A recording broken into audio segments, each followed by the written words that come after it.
Binabaan ko na pala yung bin dito kasi luging-lugi talaga yung bin dito sa Arlot na yan. Kaya lang yung Arlot mga doy, nataranta. Tinulak agad dyan ang flicker niya. Ay grabe ka naman mataranta doy. Tapos durmispo din pala yung mga kalaban namin dito mga doy. Kaya yung flicker ko lumagutok din kasi nandito rin pala yung veil. Tapos hindi pa natapos yan. Yung Hayabutas, nandito din yan mga doy. Pipilitin talaga niyang susudlin kami dito. Ang nangyari kay na-stun ko. Kaya ayun, humiga din siya kasama ni Bim. Naku po, doy, no more skill na ako dito. Huminga ka na lang malalim. Kaso nakalimutan yung tao niyang huminga madoy. Pero yung alis, nadaot ko rin. Ayun, humiga din siya katabi ni Gusyum. Sinabihan ko na talaga yung mga kampi ko dito na cooldown pa yung ultimate ko. Kaya lang pinasok ng Natalia. Kaya wala na akong ibang no choice mga doy.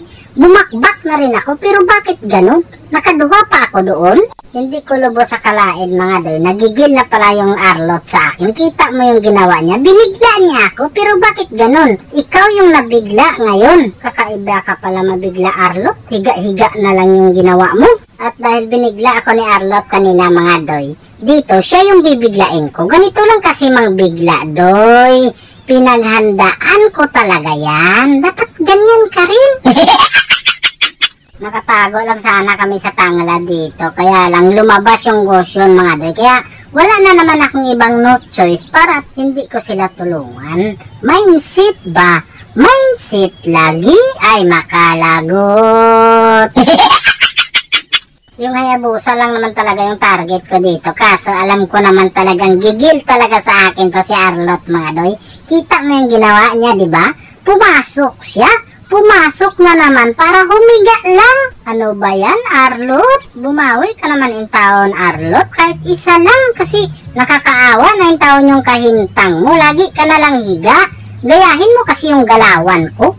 Agoy doy. Naku po, anong nangyari dito? Bakit parang hirap na in taon kami? Saan ba ako nagkulang? O di kaya saan ba ako sumobra? Pwede bang tulungan niyo muna ako dito mga doy?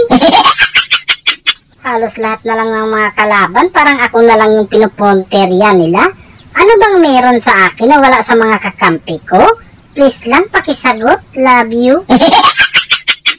Naku po, andito na yung taon yung mananap. Tapos yung mga tatlo kong kakampi, madilim sa mapa mga doy. Nawala pala yung taon sila. Pero pag mga ganitong sitwasyon na, kaya ko naman to mga doy. Kumbaga, basic lang to. Pag mga ganitong mga bagay-bagay, malalagpasan ko to. Ako pa? Oh, anong nangyari dyan sa inyo ngayon?